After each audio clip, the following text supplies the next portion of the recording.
ব্যথা পাচ্ছি, প্লিজ আর না। এখন আমাকে ছেড়ে দাও প্লিজ। এই তো শোনা হয়ে গেছে, আর কিছুক্ষণ তারপর ছেড়ে দিব। একটু বোঝার চেষ্টা করো, আমি খুব ব্যথা পাচ্ছি। ছেড়ে দাও না প্লিজ। এরকম করতেছো কেন? আর 5 মিনিট শোনা, তারপর আর তোমাকে ব্যথা দেব না, আদর করে দেব, দেখবে যে ব্যথা থাকবে না। কথাটা বলে মাহিন আমাকে তার ইচ্ছে মতন ব্যবহার করতেছে। আমার খুব ব্যথা লাগতেছে। আমি কখনো ভাবিনি যে মাহিন আমার সাথে রুম ডেট করতে চাইবে। কিছু করার নেই, আমি যে তাকে মন প্রাণ দিয়ে ভালোবাসি। আর সেই ভালোবাসার প্রমাণ দিতে আজ তার সাথে শারীরিক সম্পর্ক করা লাগলো। বেশ কিছুক্ষণ পর মাহিন আমাকে ছেড়ে দিল। ছেড়ে দিয়ে মাহিন আমাকে তার কোলে তুলে নিল। মাহিন আমাকে তার কোলে তুলে নিয়ে লিপ কিস করতে লাগলো। বেশ কিছুক্ষণ লিপ কিস করার পর মাহিন আমাকে ছেড়ে দিল। তারপর তার বুকের উপর আমার মাথাটা রাখলো। শোনা, তুমি কি এখনো ব্যথা অনুভব করতেছো? হ্যাঁ, ব্যথা তো অনুভব হচ্ছে, মনে হচ্ছে না আমি হাঁটতে পারবো। কি দরকার ছিল রুম ডেট করার? বিয়ের পর তো সবকিছুই করতাম, তাই না? এখন কি দরকার ছিল রুম ডেট করার? তুমি যাতে করে আমাকে কখনো কষ্ট দিয়ে ছেড়ে চলে যেতে না পারো, তার পরিকল্পনা করে রাখলাম। যদি এই কথাগুলো সমাজের লোক বা বাসার কেউ জানতে পারে, তাহলে আমাকে তো মেরেই ফেলবে। আর যদি সমাজের লোক জানে, তাহলে তো আত্মহত্যা ছাড়া আমার কোনো উপায় থাকবে না। যদি তুমি আমাকে ভবিষ্যতে মেনে না নাও। আরে পাগলি, সেরকম কিচ্ছু হবে না, আমার উপর বিশ্বাস রাখো। কেন আমাকে তুমি বিশ্বাস করো না? বিশ্বাস আছে বলেই তো রুম ডেট করলাম, কিন্তু আমার খুব ভয় হচ্ছে যদি তুমি আমাকে ছেড়ে দাও। সেরকম কিচ্ছু হবে না। এখন চলো, এখান থেকে চলে যেতে হবে। তারপর তোমাকে কিছু মেডিসিন কিনে দেব, সেগুলো খাইলে তোমার ব্যথা থাকবে না। আচ্ছা, আমি এত ব্যথা পাচ্ছিলাম কিসের জন্য? পাগলি নাকি? প্রথমবার একটু তো ব্যথা পাবে, পরের বার থেকে দেখবে যে কোনো ব্যথা পাবে না। তখন তো আমাকে ছেড়ে দিতে চাইবে না তুমি। ব্যথা পাচ্ছিলাম ঠিকই, কিন্তু একটা অন্যরকম ফিলিংস কাজ করতেছিল নিজের মাঝে। ব্যথা না পাইলে অবশ্য কি বলো? চুপ হয়ে গেলে কেন বলো? এসব কথা বলতে নেই, এখন চলো, দেরি হয়ে যাচ্ছে, বাসায় যেতে হবে, সন্ধ্যা হয়ে এলো বলে। তারপর মাহিন আর আমি দুজনেই ফ্রেশ হয়ে কাপড় পরিধান করে নিলাম। কাপড় পরিধান করে বেরিয়ে পড়লাম। মাহিন বাইক চালাতে লাগলো, আর আমি পিছন থেকে মাহিনকে শক্ত করে জড়িয়ে ধরে তার পিঠে মাথা রেখে আছি আর প্রাণ ভরে নিঃশ্বাস নিচ্ছি। একটা ফার্মেসির সামনে মাহিন সে তার বাইক দাঁড় করালো। আমি বাইক থেকে নেমে বাইকের পাশেই দাঁড়িয়ে রইলাম। মাহিন ফার্মেসি থেকে কি যেন মেডিসিন নিয়ে আসলো। এই নাও, এই মেডিসিনটা রাতে খাওয়ার পর খেয়ে ঘুমিয়ে যাবে। কালকে দেখবে যে তোমার শরীরে কোনো ব্যথা থাকবে না। মাহিনের হাত থেকে মেডিসিন নিয়ে ভ্যানিটি ব্যাগে রেখে দিলাম। তারপর মাহিন আবার বাইকে উঠে বাইক চালাতে লাগলো। আমিও মাহিনের বাইকের পিছনে বসে রইলাম। বেশ কিছুক্ষণ পর আমার বাসার সামনে মাহিন এসে বাইক দাঁড় করালো। আচ্ছা, তাহলে আজকের মতো যাও, কালকে দেখা হচ্ছে, কি বলো? আর কিছুক্ষণ আমার সাথে থাকা যায় না? এখনই চলে যেতে হবে? বাসায় কিছু ইম্পর্টেন্ট কাজ আছে, কাজগুলো শেষ করতে হবে, তারপর খাইতে হবে, তারপর ঘুমাতে হবে। তুমি যাও, এমনিতেই তুমি অনেক ক্লান্ত। গিয়ে খাওয়া দাওয়া করে ওষুধটা খেয়ে আজকে ঘুমিয়ে পড়ো, কালকে কথা হবে। আমি আর মাহিনকে কিছু বললাম না, চুপচাপ বাসার ভিতরে চলে আসলাম। বাসায় প্রবেশ করতে আম্মুকে দেখেও না দেখার ভান করে উপরে চলে আসলাম। নিশ্চয়ই আম্মু আমাকে নিয়ে কোনো কিছু ভাবতেছে। হঠাৎ তার মেয়ের কি হয়ে গেল যে তার সাথে কথা না বলে উপরে চলে গেল? মামা, আজকে তো আমি কাজ সেরে ফেলেছি, এখন আমার খাওয়াটা নিয়ে তাড়াতাড়ি চলে আয়। কি বলিস এত তাড়াতাড়ি? তোর না অল্প কয়েকদিন হলো প্রেম হবার, তাতেই তুই? ফোনে বেশিক্ষণ বকবক করতে পারবো না, আমি চায়ের দোকানে বসে আছি, তুই তাড়াতাড়ি চলে আয়। আমার টাকাটা নিয়ে আমি বাজে জিতে গেছি। আচ্ছা তুই অপেক্ষা কর, আমি শীঘ্রই তোর ওইখানে পৌঁছে যাচ্ছি। প্রমাণ এনেছিস তো নাকি? এই মাহিন কখনো প্রমাণ ছাড়া কাজ করে না, বুঝছিস? এসে প্রমাণ দেখে তারপর আমাকে টাকা দিবি। আচ্ছা তাহলে তুই অপেক্ষা কর, আমি কিছুক্ষণের মধ্যে তোর ওখানে পৌঁছে যাচ্ছি। তারপর চায়ের দোকানে বসে বসে চা খাচ্ছি আর মজা নিচ্ছে। কি বোকা মেয়ে, এত সহজে সব দিয়ে দিবে কখনো ভাবতে পারিনি। অনেক সুন্দর একটা টেস্ট ছিল, মন চাচ্ছে আজকে রাতে আবার যাই, কিন্তু এটা ভালো দেখাবে না। চাটা শেষ করে চায়ের টাকাটা দিয়ে চায়ের দোকান থেকে বের হব, সেই মুহূর্তেই শাহিন এসে উপস্থিত। তুই কিভাবে করতে পারলি বলতো এত তাড়াতাড়ি? কিভাবে পসিবল এটুকু আমাকে বল। তোকে বলতে যাব কিসের জন্য? আমি বাজি ধরেছি, বাজি জিতেছি, তুই আমাকে টাকা দিবি, ঝামেলা শেষ। মেয়েটা কি ভার্জিন ছিল নাকি নন ভার্জিন? মামা, একদম ইনটেক ছিল, হচ্ছিস যেটা মজা পাইছি বলে বোঝাতে পারবো না। আচ্ছা সব কথা বাদ দে, এখন আমার টাকা দে। তুই ভাই কি যে বুঝি না, এত তাড়াতাড়ি মেখে পড়ি, এত তাড়াতাড়ি উফ! আমি যে কেন পারি না, তুই একটা পাক্কা ফেলে বয়। এত বকবক শোনার সময় নাই। এখন তুমি আমাকে টাকা দাও, বাসায় যেতে হবে। ক্লান্ত লাগতেছে, গিয়ে ঘুমিয়ে পড়বো। আচ্ছা তাহলে কালকে কলেজে দেখা হচ্ছে, আবার নতুন করে বাজিতে হবে। এই নে টাকা, আর আমাকে এখান থেকে কিছু খাওয়ার জন্য দে। এই নে, এই টাকাটা তোর জন্য। আর শোন, এসব কথা ভুল অক্ষরেও আমাজন অফাস না হয়ে যায়, তাহলে কিন্তু তোকে আমি ছাড়বো না। তুই কি পাগল হয়ে গেছিস নাকি? এসব কথা কি কখনো ফাঁস করার মতো নাকি? আচ্ছা, তুমি তাহলে যাও, কালকে দেখা হচ্ছে। আর শোনো, যেটা বললাম কথাটা মাথায় রাখিস, বুঝছিস? তারপর শাহিনকে বিদায় দিয়ে আমি সেখান থেকে চলে আসলাম। এটা আমাদের নিত্যদিনের কাজ বলা যায়, কারণ মাঝে মাঝে এরকম করি আমরা। এটা নিয়ে এত ঘাবড়াবার কিছু নেই। কি রে নিশাত, আমার সাথে কথা না বলেই রুমে চলে আসলি, শরীর খারাপ নাকি? সেরকম কিছু না আম্মু, এমনিতেই। এখন ক্লান্ত লাগতেছে তো, তাই শুয়ে আছি। কিছু বলবে? আমি তোকে কি প্রশ্ন করলাম আর তুই আমাকে কি উত্তর দিলি? হয়েছে, এখন নিচে আয়, রাতের খাবার খাবি। আচ্ছা, তুমি নিচে যাও, খাবার রেডি করো, আমি ফ্রেশ হয়ে যাচ্ছি। তারপর আম্মু নিচে চলে গেল। আমিও বিছানা থেকে উঠে বাথরুম থেকে ফ্রেশ হয়ে নিচে চলে আসলাম। খাবার খেতে কেন জানি আজ ইচ্ছে করতেছে না। খাবার টেবিলে বসার পর থেকে কোনো রকমে আম্মুকে দেখিয়ে দেখিয়ে অল্প কিছু খেয়ে রুমে চলে আসলাম। যদি সেটুকু না খেতাম তাহলে আম্মু আবার সন্দেহ করতো। তারপর মাহিনের দেওয়া মেডিসিনগুলো খেয়ে শুয়ে পড়লাম। ক্লান্ত লাগতেছে, তাই শুয়ে পড়তেই ঘুম চলে এসেছিল। কখন ঘুমিয়ে পড়েছিলাম নিজেও জানি না। পরের দিন সকালে ঘুম ভাঙলো। ফোন হাতে নিয়েই দেখলাম সকাল 10টা বাজে। মাহিন আমাকে একবারও ফোন করলো না। প্রায় তো সে আমাকে 8টা কি 7টার মধ্যে ফোন করে, কিন্তু আজকে ফোন করলো না। বেশি কিছু চিন্তা না করে আমি ফোন দিলাম, কিন্তু তার ফোন তো বন্ধ দেখাচ্ছে। ব্যাপার কি, ফোন বন্ধ কেন? খুব টেনশন হতে লাগলো। তার মানে সে কি আমাকে... না, এটা কখন হতে পারে না। আবার ফোন দিতে লাগলাম, এখনো ফোন বন্ধ দেখাচ্ছে। ব্যাপার কি, এতক্ষণ হচ্ছে ফোন বন্ধ। রুম থেকে বেরিয়ে বাইরে দেখলাম আম্মু কোথাও নেই। তাড়াহুড়া করে রুমে প্রবেশ করে ফ্রেশ হয়ে ব্যাগটা কাঁধে নিয়ে বেরিয়ে পড়লাম। উদ্দেশ্য হলো মাহিনের বাসা, কারণ এত বেলা হয়ে যাচ্ছে, তার ফোন বন্ধ। কিরে এখনো ঘুমিয়ে আছিস যে? চল বাইরে যাব। ডিস্টার্ব করিস না তো, ঘুমাতে দে। রাতে এমনি ঘুমাতে পারিনি। কেন, কাল রাতে আবার অন্য মেয়ের কাছে গিয়েছিলি নাকি যে রাতে ঘুমায়নি? চুপ থাকতো, এমনিতেই মাথা ব্যথা করতেছে। তুই যা, পরে আসবো। কালকের কথা কি মনে নাই নাকি তোর? এখন কলেজ যাবি নাকি? আচ্ছা, অপেক্ষা করো, আমি এখনই যাচ্ছি, রেডি হয়ে আসতেছি। কলেজ না গেলে তো আবার সমস্যা হয়ে যাবে। তাড়াতাড়ি কর, বুঝেছিস? কলেজ যেতে হবে, কারণ আজকে তো মিশন আছে আরেকটা। মামা, সেই মজা হবে। মালটা অনেক জোস আছে, খেয়ে মজা আসবে। তারপর শাহিন আর আমি বাসা থেকে বের হয়ে কলেজে যাওয়ার উদ্দেশ্যে রওনা দিলাম। রাস্তায় দুজন একসাথে হাঁটতেছি আর গল্প করতেছি। আজকে কলেজে গিয়ে কি কি করব। হঠাৎ করে কোথা থেকে যেন নিশাদ এসে আমাদের দুজনের সামনে দাঁড়িয়ে পড়লো। আমি তো অবাক, নিশাদ এখানে কি করতেছে? সকালে ঘুম থেকে উঠে তোমাকে কতবার ফোন দিয়েছি, তোমার ফোন বন্ধ দেখাচ্ছে। আমি টেনশনে মরে যাচ্ছি, আর এদিকে তুমি হেসে খেলে বেড়াচ্ছ। একবার আমাকে ফোন দেওয়ার কথা মনে ছিল না তোমার? দেখো, এভাবে রাগ দেখাচ্ছ কেন? আমি একটু আগে ঘুম থেকে উঠলাম, শাহিন আমাকে ঘুম থেকে তুলছে, আর ফোনটা অফ, এখনো অন করি নাই, পকেটে নিয়ে চলে আসছি। আর কোনো বাহানা শুনতে চাচ্ছি না। শাহিন ভাইয়া, আপনি একটু প্লিজ কষ্ট করে একা কলেজে যান, আমরা একটু পরে আসতেছি। মাহিনের সাথে আমার কিছু কথা আছে। শাহিন কোনো কথা না বলে চুপচাপ আমার মুখের দিকে তাকিয়ে মাথা নিচু করে সেখান থেকে চলে গেল। আমিও শাহিনকে কোনো কিছু বললাম না। শাহিন চলে গেল। নিশাত আমার হাত ধরে অন্যদিকে নিয়ে যাইতে লাগলো। এখন আমরা কোথায় যাচ্ছি?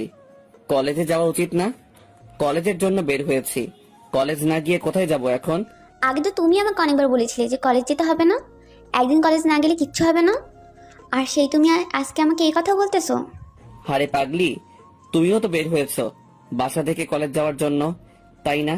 তাহলে কলেজ যাই, কলেজে গিয়ে আড্ডা দেবো, কি বলো? আমি টেনশনে মরে যাচ্ছি, এখনো কোনো কিছু খাইনি সকাল থেকে। সকালে উঠে যে পরিষ্কার হবো সে পরিষ্কার পর্যন্ত হয়নি তোমার টেনশনে। প্রতিদিন তুমি আমাকে সকাল 8টা থেকে 9টার মধ্যে ফোন দাও, আজকে একবারও ফোন দাওনি। তারপর আমি কতবার ফোন দিয়েছি, তোমার ফোন অফ দেখাচ্ছে। ভেবে দেখেছো আমার কি অবস্থা হয়েছিল?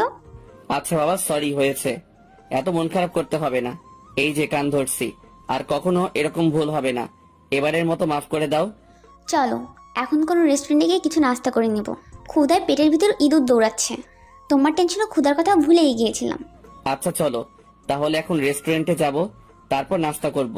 সেখান থেকে সোজা কলেজে যাব, নাকি আজকে কলেজে যাব না? না, আজকে আর কলেজ যাব না। তুমি আর আমি আড্ডা দিব কলেজ টাইমটা। কলেজ টাইমটা শেষ হলে দুজনে দুজনের বাসায় চলে যাব। আজকে আমার এই অনুরোধটা রাখো তুমি। আরে পাগলি, অনুরোধ করতেছো কিসের জন্য? জোর দেখে বলবা যে আজকে কোথাও যাওয়া হবে না তোমার, তুমি আমার সাথে থাকবা। এখন চলো রেস্টুরেন্টে গিয়ে আগে কিছু খেয়ে নিই, তারপর গল্প করা যাবে। এখন ক্ষুধা লাগছে, কোনো কিছু ভালো লাগতেছে না, চলো। তারপর নিশাত আর আমি একটা রেস্টুরেন্টে প্রবেশ করলাম। তারপর নিশাত অর্ডার করলো, আমি খাচ্ছি আর ভাবতেছি আজকে একটা প্ল্যানিং ছিল, মিস করে ফেললাম। কালকে একটা নতুন মালকে পটিয়েছিলাম প্রায়, আজকে তার সাথে কথা হইতো, কিন্তু নিশাতের জন্য প্ল্যানটা সাকসেসফুল হলো না, যার জন্য ফোনটা অফ করে রেখেছিলাম। সেই বিপদ এখন আমার ঘাড়ে, কিছু তো বলতেও পারি না। আজকে যদি কিছু বলি তাহলে কি করে বসবে? একটা দিন ধৈর্য ধরতে হবে আমাকে। এত মনোযোগ দিয়ে কি ভাবতেছো যে আমার দিকে তাকাচ্ছই না? তোমার কি কোনো বিষয়ে মন খারাপ? আরে না তো, আমার আবার মন খারাপ হবে কিসের জন্য? এমনিতে একটু আগে ঘুম থেকে উঠেছি তো, তাই ঘুমটা এখনো ভালোভাবে চলে যায়নি। ও আচ্ছা, তাহলে ওয়াশরুমে গিয়ে চোখে মুখে পানি দিয়ে আসো, দেখবে যে আর ঘুম ভাব থাকবে না। আরে লাগবে না, এমনিতেই ঠিক হয়ে যাবে খাওয়া দাওয়া হলে। চলো এখন বের হব, এখানে থাকতে ভালো লাগতেছে না, একটু নিরিবিলি জায়গায় গিয়ে বসবো। এই তো আমার খাওয়া দাওয়া শেষ হয়েছে, চলো। আমার আর এখানে থাকতে ইচ্ছা করতেছে না। তারপর মাহিনার আমি রেস্টুরেন্ট থেকে বেরিয়ে একটা রিক্সা নিয়ে শহর থেকে একটু বাইরে চলে গেলাম, গিয়ে একটা নিরিবিলি জায়গায় বসে পড়লাম। এখানে তেমন মানুষজন নেই বললেই চলে। মাহিন বসে পড়লো, আমি মাহিনের কোলে মাথা রেখে শুয়ে পড়লাম। এখন অনেকটা তৃপ্তি কাজ করতেছে নিজের মাঝে, ভালোবাসা মানুষটার সাথে আছি। কবে যে দুজন এক হয়ে যাব। চলো না খুব শীঘ্রই বিয়ে করে ফেলি। তোমাকে ছাড়া আর থাকতে ইচ্ছা করতেছে না জানো, গতকালকের পর থেকে। তোমাকে করব আমি বিয়ে, ভাবতে পারলে কি করে? পারলে আরো 2-1 দিন তোমাকে ব্যবহার করব, তারপর ছেড়ে দেব। কিন্তু তোমাকে কে বিয়ে করতে যাবে? কি হলো, এত মনোযোগ দিয়ে কি এমন ভাবতেছো যে আমার প্রশ্নের উত্তর দিচ্ছ না? কথা বলো, চুপ করে আছো কিসের জন্য? আরে তেমন কিছু না, এমনি প্রকৃতির সৌন্দর্য উপভোগ করতেছি আর তোমার সাথে তা মিলিয়ে নিচ্ছি। তোমার সাথে অনেক মিল আছে তোমার সৌন্দর্য আর প্রকৃতির সৌন্দর্যের মাঝে। অনেক হয়েছে, আর চাপাবাজি করতে হবে না। আচ্ছা বলো তো, আমরা বিয়ের পর কয়টা বেবি নিব? তোমাকে তো আমি বিয়ে করবই না, তুমি পড়ে আছো বেবি নিয়ে। সর্বোচ্চ তোমাকে আর কিছুদিন সময় দেব, তারপর আমার কোনো খোঁজ খবর পাবে না তুমি। ভালো লাগে না তোমাকে। তোমার মাঝে আর কি আছে? যেটা ছিল সেটা তো নিয়ে নিয়েছি। কালকের পর থেকে দেখতেছি তুমি আমার সাথে অনেক কম কথা বলতেছো। কেন, কি হয়েছে?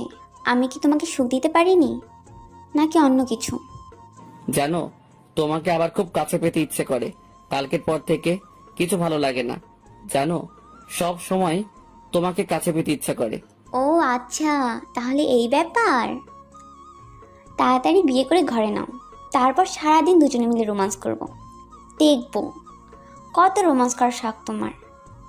চলো না, আজকে বিকেলে আবার দুজনে এক হয়ে যাই, যদি তোমার কোনো সমস্যা না থাকে।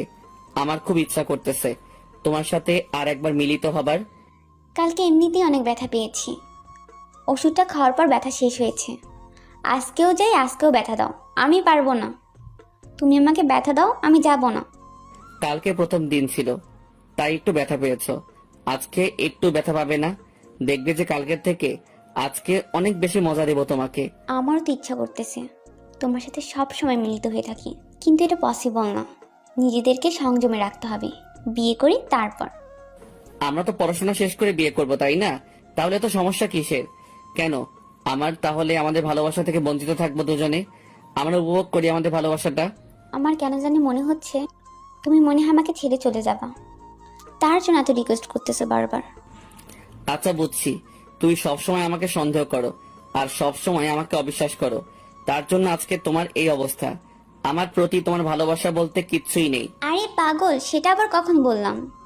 তুমি সবসময় উল্টো কথা বলো কিসের জন্য? আমি একবার বলেছি যে আমি তোমাকে ভালোবাসি না, শুধু সন্দেহ করি? এমনি বললাম আর কি। তাহলে কি তুমি রাজি আজ বিকেলে যাবে আমার সেই জায়গায়? আমি রাজি, কিন্তু যদি তুমি আমাকে আবার ব্যথা দাও, আমি করব না, চলে আসবো বলে দিলাম। এই যে কান ধরে বলতেছি, তোমাকে একটু ব্যথা দেবো না আজকে, তোমাকে অনেক মজা দেবো। কথাটা বলে মাহিন হঠাৎ করে তার ঠোঁট দুটো আমার ঠোঁটে বসিয়ে দিল আর তার হাত আমার পেটের উপর রাখলো আর অন্য হাত দিয়ে আমার চুলগুলো মুষ্টিবদ্ধ করে ধরে রেখেছে মাহিন। আমিও মাহিনের ডাকে সাড়া দিয়ে রেসপন্স করতে লাগলাম। দুজনে আস্তে আস্তে কিস করতে লাগলাম আর নিজেদের অনুভূতিটা উপভোগ করতে লাগলাম। এটা অন্যরকম একটা অনুভূতি, যেটা ভাষায় কখনই প্রকাশ করা যায় না। শুধু যখন লিপ কিস করা হয় তখনই তার অনুভূতিটা বুঝতে পারা যায়। বেশ কিছুক্ষণ পর মাহিনের ঠোঁট দুটো আমার ঠোঁট থেকে সরিয়ে নিল আর আমাকে তার বুকে জড়িয়ে ধরলো। আমাকে তার বুকে নিয়ে খুব শক্ত করে জড়িয়ে ধরলো। আমিও মাহিনকে অনেক শক্ত করে জড়িয়ে ধরে রইলাম। নিজের ভিতরে একটা অন্যরকম অনুভূতি দোলা দিয়ে যাচ্ছে। মন চাচ্ছে আর কখনো যদি মাহিনকে ছেড়ে না দিই, এইভাবেই জড়িয়ে ধরে থাকি। আচ্ছা পাগলি, এখন তাহলে বাসায় যাই, ফ্রেশ হয়ে তারপর তোমাকে বিকেলে যেখানে ফোন করে আসতে বলবো সেখানে আসবে। সেখান থেকে আমরা ওই জায়গায় চলে যাব। আচ্ছা চলো তাহলে এখন বাসা যাই, গিয়ে ফ্রেশ হয়ে কিছু খাওয়া দাওয়া করে তারপর না হয় যাব। তারপর নিশাত আর আমি দুজনেই সেখান থেকে চলে আসলাম। হঠাৎ করে ফোনটা বাজতে লাগলো। পকেট থেকে ফোনটা হাতে নিয়ে দেখি শাহিন ফোন দিয়েছে। কোথায় তুই? কলেজ আসবি না? মেয়েটা তো তোর জন্য অপেক্ষা করতেছে। আমি সেই কখন থেকে তোকে ফোন দিচ্ছি, ফোন ধরিস না কিসের জন্য? আর বলিস না, তুই তো দেখে গেলি, তারপরে জিজ্ঞেস করতে হয়। ফোনটা সাইলেন্ট করে রেখেছিলাম যাতে করে সে বুঝতে না পারে। তার মানে তুই কি আজকে কলেজ আসবি না? তাকে কি আমি বাসায় চলে যেতে বলবো নাকি তোর জন্য অপেক্ষা করতে বলবো? আজকে একটা গুরুত্বপূর্ণ কাজ আছে রে বাসায়। আজকে মনে হয় তার সাথে দেখা হবে না, তাকে কালকে আসতে বল, কালকে তার সাথে আড্ডা হবে। আচ্ছা তাহলে সেটাই করতেছি আমি। তাহলে বাসায় চলে যাই। এখানে আমি একা কি করব? তুই নেই, আমি এখানে একা থেকে কি করি? আচ্ছা তুই তাহলে বাসায় চলে আয়, আমি বাসায় গিয়ে ফ্রেশ হয়ে আমার কাজটা করতে হবে, তোর সাথে সন্ধ্যায় দেখা হবে। শাহিনের সাথে কথা বলা শেষ করে বাসায় চলে আসলাম আর ভাবতে লাগলাম আজকে আবার সেই রকমের একটা মজা নেব। তার থেকে ভাবতেই গা শিহরিত হয়ে যাচ্ছে। বিকেলের দিকে ফ্রেশ হয়ে নিশাতকে ফোন দিলাম আমি। নিশাতকে দিতেই নিশাত ফোনটা রিসিভ করলো। এই তো আমিও মাত্র বাসা থেকে বের হলাম, তুমি কোথায়? আর আমাকে কোথায় যেতে হবে বলো? আমরা তখন যেখানে বসে আড্ডা দিয়েছিলাম সেখানে চলে আসো, আমি সেখান থেকে তোমাকে গাড়িতে তুলে নিব। আমি সেখানে যাচ্ছি, এখন তুমি আসো। আচ্ছা আমি এই তো রিক্সে উঠলাম, এখন তুমি আসো, আমি যাচ্ছি। নিশাতের সাথে কথা বলে মনটা একদম ফুরফুরা হয়ে গেল। আহা, আজকে আবার তাকে গভীরভাবে স্পর্শ করতে পারবো, ভাবতেই মনটা ব্যাকুল হয়ে যাচ্ছে। আমিও সেই জায়গায় যেতে লাগলাম। আজকে মনে অনেক আনন্দ, কারণ আজকে আবার নতুন করে তার স্বাদ গ্রহণ করব আমি। আমি সেখানে উপস্থিত হয়ে দেখি নিশাত মাত্র রিক্সা থেকে নামলো। আমি রিক্সাওয়ালা মামার ভাড়াটা মিটিয়ে দিলাম।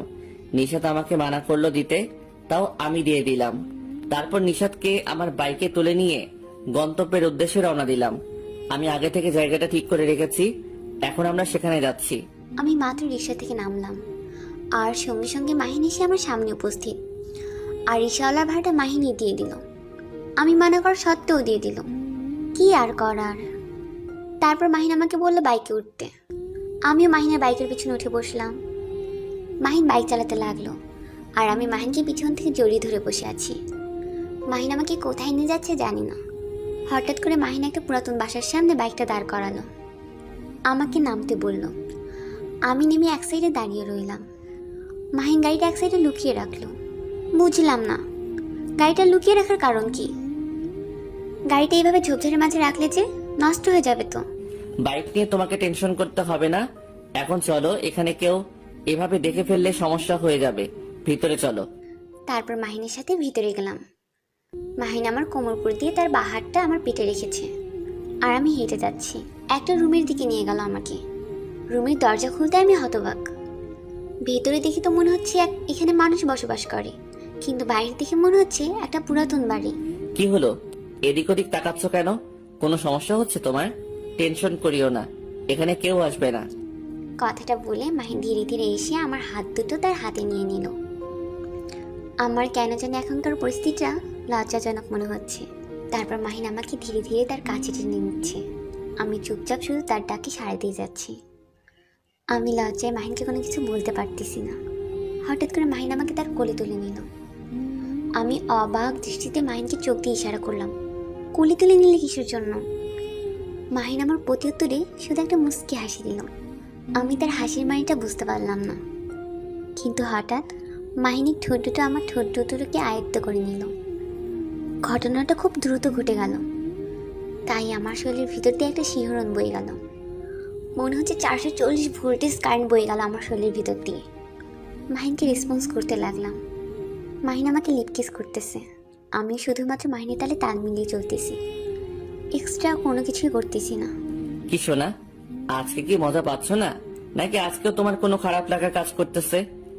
মাহিন হঠাৎ করে এরকম প্রশ্ন করবে আমি মোটেও প্রস্তুত ছিলাম না। আমি কোনো কিছু না বলে লজ্জা পেয়ে চোখ দুটো বন্ধ করে নিলাম।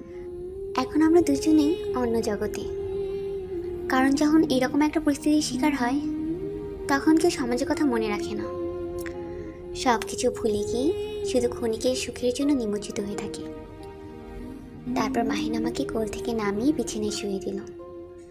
আমি চুপচাপ শুয়ে আছি, কোনো কথা বলতেছি না, যা করার মাহিন করতেছে আর আমি শুধু আনন্দটা একটু উপভোগ করতেছি। মাহিন হঠাৎ করে আমার গলা থেকে ঠোঁট দুটো তুলে নাভিতে চুম্বন করতে লাগলো। এটা কেমন যেন একটা অন্যরকম ফিলিংস এনে দেয় মনের ভিতরে, যেটা আমি কখনো বলে প্রকাশ করতে পারবো না। তারপর আস্তে আস্তে দুজনেই ভালোবাসার গভীরে চলে আসলাম। আজকে অবশ্য ব্যথা পাইনি, কিন্তু শেষের দিকে অনেকটাই বিরক্ত লেগেছিল আমার, সেটা কেন নিজেও জানি না। এক সময় দেখলাম মাহিন আমাকে ছেড়ে দিয়ে এক সাইডে শুয়ে পড়লো। আমি মাহিনকে কোনো কিছু না বলে শুয়ে আছি চোখ বন্ধ করে। আজকে একটা বিষয় লক্ষ্য করলাম, দেখলাম যে নিশাত কোনো প্রকার বাধা দিচ্ছে না আমাকে। তার মানে নিশাত আজকে নিশ্চয়ই মজা পেয়েছে, আর মজা পাবেই না কেন? এই মাহিন যে কি চিজ সেটা তো নিশাত আজকেই বুঝতে পারবে। নিশাতকে বিছানায় শুইয়ে দিয়ে নিশাতের উপর আমিও শুয়ে পড়লাম, আর তার গলায় আমার ঠোঁট দুটো বসিয়ে দিলাম। দেখলাম নিশাত তার হাত দিয়ে আমার পিঠের উপর খামচি মেরে ধরে রেখেছে, আর অন্য হাত দিয়ে বিছানায় খামচি মেরে ধরে রেখেছে। আমিও নিশাতকে পুরো দমে মজা দিতে লাগলাম, নিশাত তো আমাকে মজা দিতে লাগলো। দুজনে আস্তে আস্তে গভীর ভালোবাসায় নিপতিত হতে লাগলাম। দেখছো শোনা, আজকে তুমি কোনো প্রকার ব্যথা পাওনি? কথা দিয়েছিলাম না তোমাকে কোনো প্রকার ব্যথা দেব না আজকে। আমি মাহিনের কোনো প্রত্যুত্তর দিতে পারলাম না, কারণ আমার লজ্জা করতেছে মাহিনের সাথে কথা বলতে, তাই চুপ করে রইলাম। কি হলো, কথা বলতেছো না যে আমার সাথে? মন খারাপ নাকি আমার উপর? মন খারাপ নাকি আমার উপর, নাকি রাগ হচ্ছে আমার উপর? সেই রকম কিছু না, এখন আমাকে এখান থেকে নিয়ে চলো, আর এখানে আমি এক মুহূর্তও থাকতে চাচ্ছি না। এই অবস্থা, তুমি বাইরে যাইতে যাচ্ছ? এখানে একটা অ্যাটাচ বাথরুম আছে, চলো ফ্রেশ হয়ে তারপরে যাবো এখান থেকে। আমি বিছানা থেকে উঠলাম, উঠে মাহিনকে রেখে একাই বাথরুমে চলে গেলাম। তাড়াহুড়ো করে ফ্রেশ হয়ে কাপড়গুলো পরিধান করলাম। বের হয়ে দেখি মাহিন এখনো শুয়ে আছে বিছানায়। এখনো বিছানায় শুয়ে আছো যে? বাসায় যাবে না? সন্ধ্যা হয়ে যাচ্ছে, বাসায় যেতে হবে, প্লিজ তাড়াতাড়ি করো। যাচ্ছি তো, তোমাকে তো বাসায় নামিয়ে দিয়ে আসবো। এত টেনশন করতেছো কিসের জন্য? একটু পরে গেলে হয় না? আর একটু সময় একসাথে থাকি আমাদের জন্য। কালকে কলেজে একসাথে অনেকক্ষণ গল্প করা যাবে, বুঝছো? এখন বাসায় যেতে হবে। আম্মুকে এমনিতে মিথ্যা কথা বলে এখানে এসেছি, শুধু আমাদের ভালোবাসাটা বাঁচিয়ে রাখার জন্য। তুমি কি আমার উপর সন্দেহ করার চেষ্টা করতেছো না তো? আরে পাগল, সেটা আবার কখন বলতে গেলাম আমি? এখন বাসায় যেতে হবে, প্লিজ একটু বোঝার চেষ্টা করো। তারপর নিশাদকে আর কোনো টেনশন দিলাম না, সোজা বিছানা থেকে উঠে বাথরুমে চলে গেলাম। তাড়াহুড়ো করে ফ্রেশ হয়ে কাপড় পরিধান করে নিলাম আমি। তারপর নিশাদকে নিয়ে বাসা থেকে বেরিয়ে আসলাম। এসে বাইকটা বের করে নিশাদকে বাইকে তুলে নিয়ে তার বাসার উদ্দেশ্যে রওনা দিলাম। তোমাকে দেখে বেশ চিন্তিত মনে হচ্ছে, তুমি কি কোনো কিছু নিয়ে চিন্তিত? আমি বাসে বলে এসেছিলাম যে আমি সন্ধ্যার আগেই বাসায় ফিরে আসবো। এখন সন্ধ্যা হতে যাচ্ছে, তাড়াতাড়ি চালাও প্লিজ। এত টেনশন করতে হবে না, দেখবে যে সন্ধ্যার আজানের পূর্বেই আমি তোমাকে তোমার বাসায় পৌঁছে দেব। মাহিন, তোমাকে একটা কথা বলি, বিয়ের আগে এসব করা ঠিক হবে না।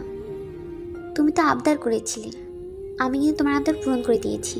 আচ্ছা শোনা, টেনশন করিও না, আর আমি কখনো এসব আবদার করব না তোমার থেকে, একদম বিয়ের পর। দেখো, আমি তোমাকে মন প্রাণ থেকে ভালোবাসি, তাই তোমার সঙ্গে বেড শেয়ার করলাম। তুমি কখন আমাকে দুঃখ দিয়ে ছেড়ে চলে যেও না, আমি তাহলে বাঁচতে পারবো না। তুই পাগল হয়েছে নাকি? তোমাকে ছাড়া কি আমি থাকতে পারবো? তুমি তো জানো আমি তোমাকে কতটা ভালোবাসি। সমাজের কলঙ্কে জেনেও আমি তোমার সাথে এসব কাজ করেছি। এখন যদি তুমি আমাকে ভবিষ্যতে মেনে না নাও, তাহলে আমার কি হবে? হয়েছে অনেক টেনশন করা, আর টেনশন করতে হবে না এখন। এই তো আমরা চলে এসেছি তোমার বাসার সামনে। এখানেই দাঁড়াও, কারণ বাসার সামনে এখন সবাই বসে আছে। তোমার সাথে যদি এখন বাসার সামনে যাই তাহলে সমস্যা হয়ে যাবে। তুমি এখান থেকে বাসায় চলে যাও, ভালোভাবে ফ্রেশ হয়ে খাওয়া দাওয়া করে রাতে আমাকে ফোন দিও। আচ্ছা, তুমি যেহেতু বলতেছো তাহলে আমি এখান থেকে ঘুরে যাচ্ছি। রাত্রে তোমার সাথে ফোনে কথা হবে, ঠিক আছে? কথাটা বলে মাহিন বাইক নিয়ে চলে গেল। আমি সেখান থেকে মাহিনকে দেখতে লাগলাম। যত দূর দেখা যায় ততক্ষণ দাঁড়িয়েছিলাম। যখন মাহিন চোখের আড়াল হয়ে গেল তখন আমি বাসার দিকে হাঁটতে লাগলাম। বাসার সামনে এসে দেখি আম্মু বসে আছে। আম্মুর সাথে কোনো কথা না বলে চুপচাপ বাসায় প্রবেশ করতে নিলে আম্মু প্রশ্ন করে বসলো, তুই কি বলে গিয়েছিলি সন্ধ্যা হওয়ার আগেই ফিরে আসবি, আর এখন সন্ধ্যা হয়ে গেছে অলরেডি। এখন বাসায় আসার সময় হলো? আম্মু, সন্ধ্যার মধ্যেই তো ফিরে এসেছি, তাই না? একটু বাইরে গেছি, যে কোনো কাজে তো একটু লেট হয়, তাই না? তোকে এরকম ক্লান্ত লাগতেছে কিসের জন্য শুনি? তুই কি কোনো কাজ করতে গিয়েছিলি? আরে আম্মু, তুমি যে কি বলো বুঝি না। আমি আবার কিসের জন্য কাজ করতে যাব? আমার বাপের এত টাকা থাকতে। সবসময় ফ্যাজলামো ভালো লাগে না, বলে দিচ্ছি। এখন চুপচাপ গিয়ে ফ্রেশ হয়ে তাড়াতাড়ি নিচে আয়। কেন আম্মু এত তাড়াহুড়া দেখাচ্ছ? বিষয়টা বুঝলাম না। বাসার ভিতরে কোনো কিছু হচ্ছে না তো আবার? তেমন কিছু না রে, আমার বান্ধবী আছে না, তার একটা ছেলে আছে বুঝছিস। ছেলেটা অনেক ভালো, ভালো বেতন পায়। তাতে আমি কি করব? তোমার বান্ধবীর ছেলে ভালো বেতন পায়, তাতে আমার কি? তাই আমার বান্ধবী তোকে তার ছেলের পুত্রবধূ হিসেবে গ্রহণ করতে ইচ্ছা পোষণ করেছে, আর তারা এখন আমাদের বাসার ভিতরে তোর জন্য অপেক্ষা করতেছে। আমার বলা কথাটা শুনে আমার মাথায় যেন আকাশ ভেঙে পড়লো। এটা আমি কি শুনতেছি আম্মুর মুখ থেকে? এটা আমি কখনো কল্পনাও করতে পারিনি যে আম্মু আমার বিনা অনুমতিতে এরকম একটা কাণ্ড করে ফেলবে। আম্মু, তোমার মাথা ঠিক আছে তো? তুমি কি বলতেছো? পাগল হয়েছো? পাবনা নিয়ে যেতে হবে তোমাকে। আমাকে কোথাও নিয়ে যেতে হবে না, এখন তুই তাড়াতাড়ি চল ফ্রেশ হয়ে। বেশি বক বক শুনতে ইচ্ছে করতেছে না, ভেতরে মেহমান আছে। আম্মু, তুমি আমার বিনা অনুমতিতে এসব কাজ করবা? আমি কল্পনাও করতে পারিনি, কখনো না। কথাটা বলে একটা দৌড় দিয়ে আমার রুমে চলে গেলাম। গিয়ে ভিতর থেকে দরজাটা বন্ধ করে দিয়ে মাহিনকে ফোন দিলাম। মাহিনের ফোনে রিং হচ্ছে কিন্তু ফোনটা তুলতেছে না। এদিকে আমার আত্মা যেন ফেটে যাচ্ছে। আজকে আমার সাথে এরকমটা হবে জানলে আমি কখনো মাহিনের কাছ থেকে এই বাসায় ফিরে আসতাম না। আজকে আমার চোখ যেন বাদ মানছে না, অজরধারে বৃষ্টি নামছে আমার চোখ দিয়ে। একের পর এক মাহিনকে ফোন দিয়ে যাচ্ছি। মাহিনের ফোনে রিং হচ্ছে, ফোন তুলতেছে না। মাহিন হয়তো এখন রাস্তায় আছে। এখন আমি কি করব? কোনো উপায় খুঁজে পাচ্ছি না। এখন আমার ঠিক কি করা উচিত? হঠাৎ করে দরজায় কে যেন নক করলো। চোখের পানি মুছে দরজাটা খুলে দিলাম। দরজাটা খুলে দিয়ে দেখি আব্বু। আমি আব্বুকে দেখে আরো অবাক। আব্বু তো বাসায় ছিল না। কিরে মামনি, তোর চোখে পানি যে, কান্না করতেছিস নাকি তুই আবার? না আব্বু, কান্না করতেছি না। কই, এমনিতেই চোখে মুখে পানি দিয়ে আসলাম তো, তাই এরকম দেখাচ্ছে। তুমি কখন আসলে বাসায়? একটু আগে আসলাম, এসে আমার মামনির সাথে দেখা করতে আসলাম। আমার মামনিটা কত বড় হয়ে গেছে যে তার এখন বিয়ে দিতে হবে আমার। আমি আব্বুকে জড়িয়ে ধরে কান্না করতে লাগলাম। আমার বুকটা ফেটে যাচ্ছে। মাহিন, প্লিজ একবার আমার ফোনটা তোলো। আমি তোমাকে ছাড়িয়ে তো কাউকে জায়গা দিতে পারবো না। আরে মা, এত কান্না করতে হবে না, তাড়াতাড়ি ফ্রেশ হয়ে নিচে আয়, আমি তোর জন্য অপেক্ষা করতেছি। কথাটা বলে আব্বু সেখান থেকে চলে গেল। আমি আমার দরজাটা বন্ধ করে দিয়ে কান্না করতে লাগলাম। চিৎকার করে কান্না করতে ইচ্ছা করতেছে, কিন্তু পারতেছি না পরিস্থিতির শিকারে। আপনাদের কি মনে হয়, মাহিন আর নিশাদের কি মিল হবে, নাকি নিশাদ অন্য কারো বউ হয়ে যাবে? আমি কি করে আমার লাইফে মাহিনকে ছড়ানো কাউকে মেনে নিব? এটা আমার পক্ষে করা কখনোই সম্ভব নয়। আমি এখন কি করে আমার আব্বু আম্মুকে বোঝাবো যে আমার মন অন্য একজনের কাছে? আমি তাকে ছাড়া আমার এই মনে অন্য কাউকে জায়গা দিতে পারবো না। কি রে মা, এখনো তো রুমের ভেতর? বাইরে তোমার জন্য সবাই অপেক্ষা করতেছে, তো নিচে আয়। আম্মু, তোমার সাথে আমার একটা কথা আছে, তুমি প্লিজ উপরে আসো। আমার কথাটা একটু আরে পাগলি মেয়ে, তোমার কথা শোনার তো অনেক সময় আছে, কিন্তু মেহমানরা তো আর এখানে সারাদিন থাকবে না, তাদেরকে তো বাসায় যেতে হবে। তারা বাসা ছেড়ে এখানে এসেছে, এখন তো তাদের দিকটা আমাদের দেখতে হবে, তাই না? নিচে আয়। প্লিজ তুমি আমার কথাটা একবার শোনো, তারপর তুমি তোমার ডিসিশনটা নাও। প্লিজ একবার অন্তত আমার কথাটা শোনো। সুস্থভাবে বলতেছি, মিশে আসো। আমার আর কিছু বলতে চাচ্ছি না। তুমি হয়তো বুঝতে পেরেছো, নিচে চলে এসো। এখন আমি কি করব? আমার যেমন এক নিমিষের মাঝে এরকম হয়ে গেল, আমার এখন কি করা উচিত? আমি তোমাকে ছাড়া বাঁচবো না। আমার লাইফে আমি মাহিনকে ছাড়া অন্য কাউকে কল্পনা করতে পারি না। তাহলে আমি কি করে অন্য একটা মানুষকে সেখানে সহ্য করব? আব্বু যেহেতু বলেছি নিচে যেতে, তাহলে নিচে যেতে হবে। নাহলে আজকে বাসায় শান্তি থাকবে না, সবাই অশান্তিতে পড়ে যাবে। অন্তত মেহমানদের বিদায় দেওয়া উচিত। তাদের বিদায় দিয়ে আম্মুর সাথে কথা বলবো। দেখি দরকার হয় আমি এই বাসা ছেড়ে চলে যাব।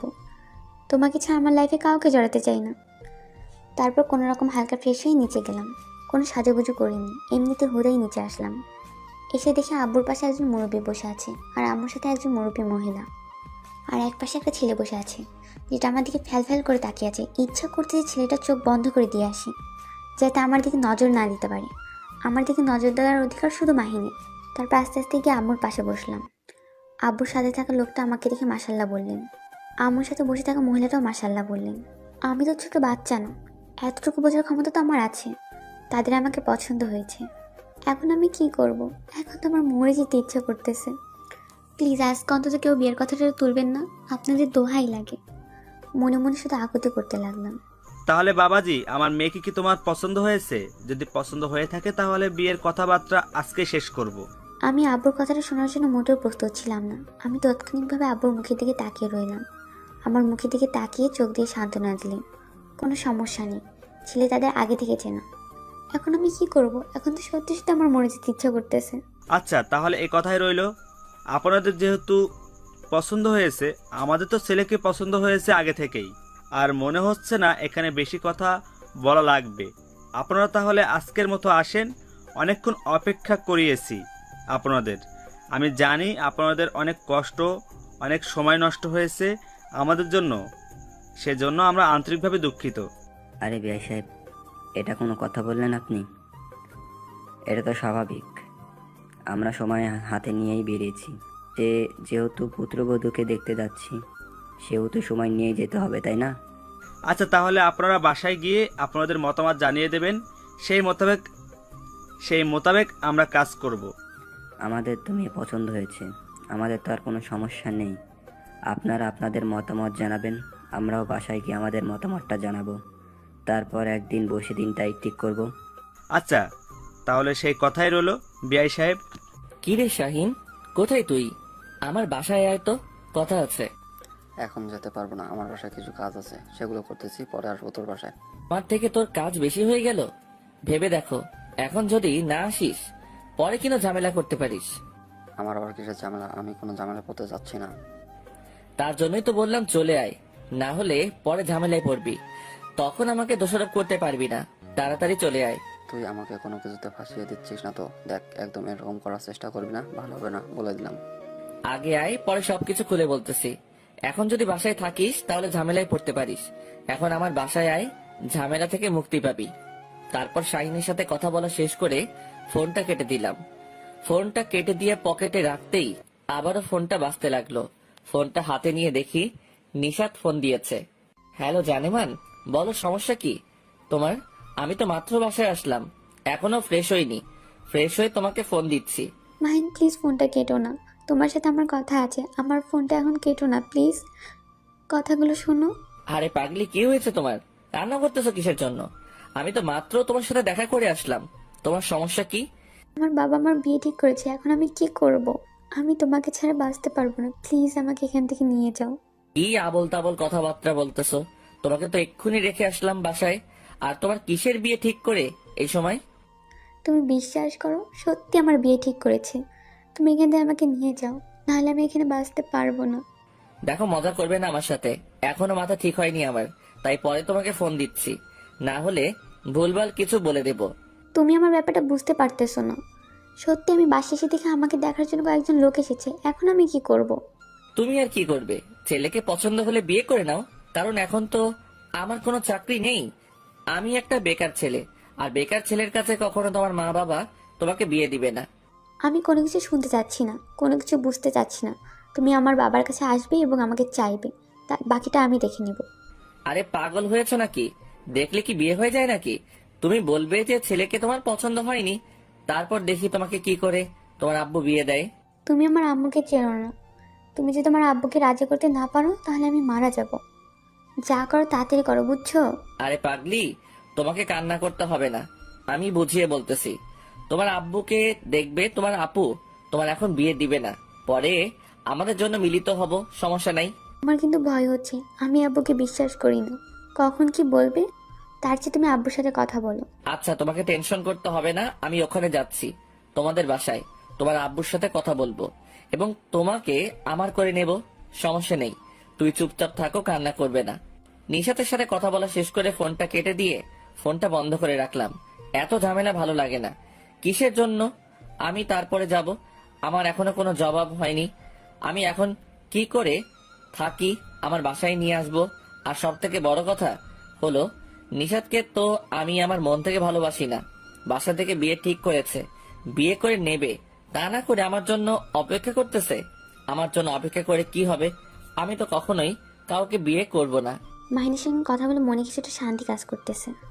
ভালোবাসা মানুষটাকে না পেলে একটা মরণ যন্ত্রণা হয়, সেই যন্ত্রণা আমি কখনোই পড়তে চাই না। আমি যে সেই যন্ত্রণা সহ্য করতে পারবো না, তার আগেই মরে যাব। মাহিনের কথায় কিছু কিছু জায়গায় মনে হচ্ছে সে আমাকে তার জীবনসঙ্গী হিসেবে পেতে চায় না। তাহলে আমি কি করব? তাহলে কি আমার মরে যাওয়া উচিত, নাকি নতুন করে জীবন শুরু করা উচিত? এখন পুরোটা নির্ভর করছে মাহিনের উপর। দেখি মাহিন আসে কিনা। তারপর মাহিনের জন্য অপেক্ষা করতে লাগলাম, কিন্তু সন্ধ্যা হয়ে গেল, এখনো মাহিন আসলো না। মাহিনকে ফোন দিচ্ছি, মাহিনের ফোন বন্ধ। ব্যাপারটা বুঝলাম না, সে কি তাহলে আসবে না নাকি? বল, কি বলবি যার জন্য এত জরুরি তলব করলে আমাকে? বুঝলাম না, আমি আবার কিসের ঝামেলায় পড়বো? এত অস্থির হচ্ছিস কিসের জন্য? বলতেছি তো অপেক্ষা কর, বলতেছি আসল বিষয়টা কি, আর এখন আমার কি করা উচিত আমাকে একটু সাজেস্ট কর। বুঝলাম না ঠিক তোর কথাটা। আসলে তোর কি হয়েছে বলতো? আমাকে কোনো সমস্যায় পড়েছিস কি? আসলে আজকে নিশাদকে দেখতে এসেছিল, তার আব্বু নাকি ছেলেটাকে আগে থেকে পছন্দ করত, তাই তার সাথে নিশাদকে বিয়ে দিতে চাচ্ছে। কিন্তু আমার তো এখানে কোনো সমস্যা নেই, আমার মনের সমস্যা আছে। তোর কথাটা সঠিক বুঝলাম না আমি। আসলে তুই কি বলতে চাচ্ছিস আমাকে বলবি তো? ক্লিয়ার করে বল। আসলে আমি নিশাদকে গ্রহণ করার পর থেকে তাকে মন থেকে ভুলতে পারতেছি না। আমি তাকে চাই, এখন আমাকে যে কোনো উপায়ে তাকে আমার করে নিতেই হবে। ও আচ্ছা, এখন বিষয়টা বুঝলাম। তোর সমস্যাটা কোথায়? সমস্যা কি? তাদের বাসায় যাই, কথা বলি, আসি। আন্টি তো আর কোনো কিছু বলবে না, আন্টি তো রাজি হয়ে যাবে, আমি ভালো করে জানি। একদম টেনশন করবি না, তুই আমার বাসায় গিয়ে ফ্রেশ হয়ে রেডি হয়ে আসতেছিস। আমিও তো আম্মুকে নিয়ে কোনো টেনশন করতেছি না, টেনশন করতেছি নিশাদের বাবাকে নিয়ে, তিনি কি রাজি হবে? একদম টেনশন করবি না, আমি বাসায় গিয়ে রেডি হয়ে ফ্রেশ হয়ে আসতেছি, তুই রেডি হয়ে থাক। দুজনে একসাথে নিশাদদের বাসায় যাব, আর নিশাদের আব্বুকে বুঝিয়ে নিশাদকে তোর করে চাইবো। কথাটা বলে শাহিন সেখান থেকে চলে গেল। আমি তো অস্থির হয়ে থাকতে পারতেছি না, টেনশন হচ্ছে খুব। নিশাতের আব্বু কি যে বলবে, আমি তো একটা বেকার ছেলে, তার মেয়েকে কি আমার হাতে তুলে দিবে? একটা বেকার ছেলের হাতে কিভাবে সম্ভব? এত কিছু টেনশন করলে আর মনের মানুষকে কাছে পাওয়া হবে না। দেখা যাক কি হয় সেখানে গিয়ে। তারপর শাহিন চলে আসলো আমাদের বাসায়, দুজনে বেরিয়ে পড়লাম নিশাদের বাসার উদ্দেশ্যে। যাইতে যাইতে অনেক কথা বললাম দুজনে। কিছুক্ষণের মধ্যে নিশাদের বাসায় পৌঁছে গেলাম। দুজনে গিয়ে কলিং বেলে চাপ দিতেই দরজা খুলে দিল। আমি তাকে চিনি না অবশ্য। কে বাবা তোমরা? আর এখানে কি চাই তোমাদের? আগে তো কখনো এই এলাকায় দেখি নাই, হঠাৎ করে কি মনে করে আমাদের বাসায়? আসলে আন্টি, আপনাদের সাথে আমার কিছু কথা ছিল। আমাদের কি ভিতরে যাওয়া যাবে? অনুমতিটা পেতে পারি আপনাদের কাছ থেকে? বসে কিছু কথা বলতাম আপনাদের সাথে। আচ্ছা, তোমরা ভিতরে আসো, কিন্তু তোমাদের পরিচয়টা তো জানতে পারি, তাই না? আসলে আমি আর আপনার মেয়ে নিশাদ দুজন দুজনাকে ভালোবাসি, কেউ কাউকে ছাড়া থাকতে পারবো না। আমি নিশাদকে আমার করে নিতে চাই। আমার কথা শুনে নিশাতের আম্মু অনেকটা অবাক হয়ে আমার দিকে কিছুক্ষণ তাকিয়ে থাকলেন, তারপর ভিতরে নিয়ে গেলেন এবং বসতে দিলেন।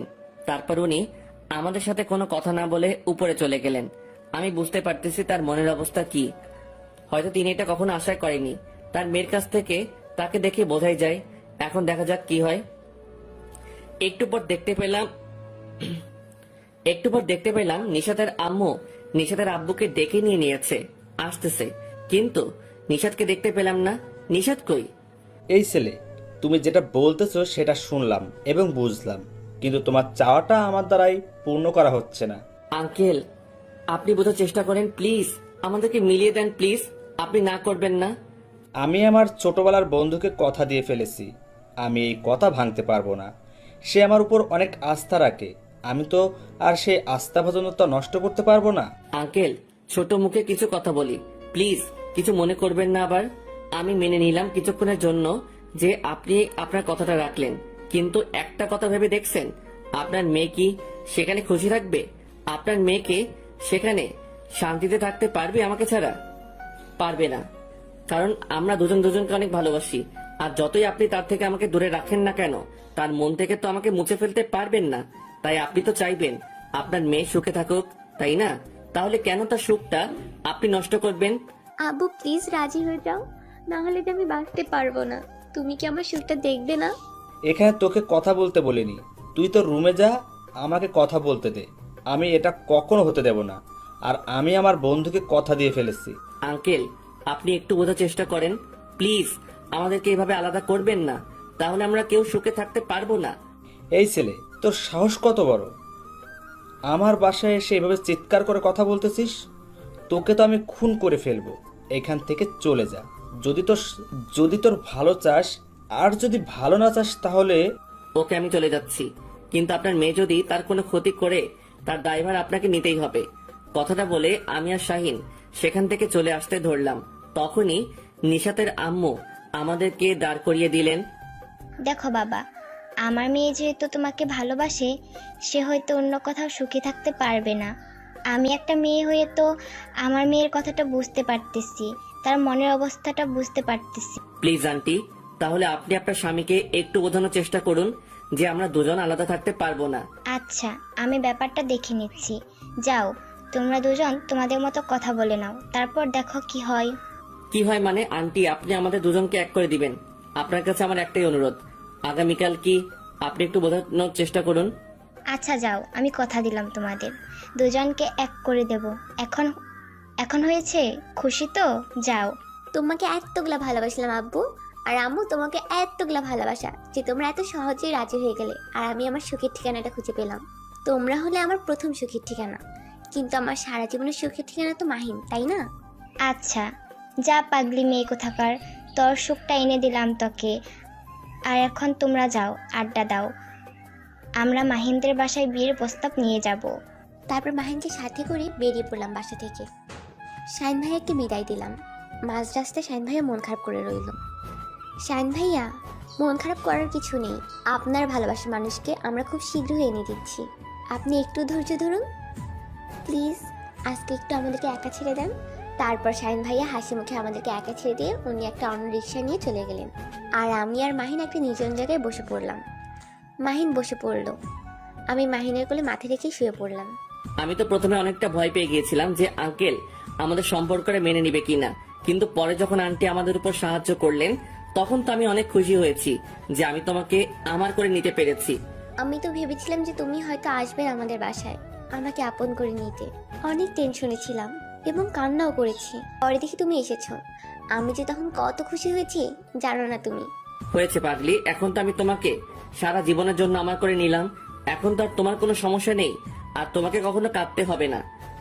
পাগল, আমি এখন থেকে শুধু তোমার পাগলি, আর কারো না।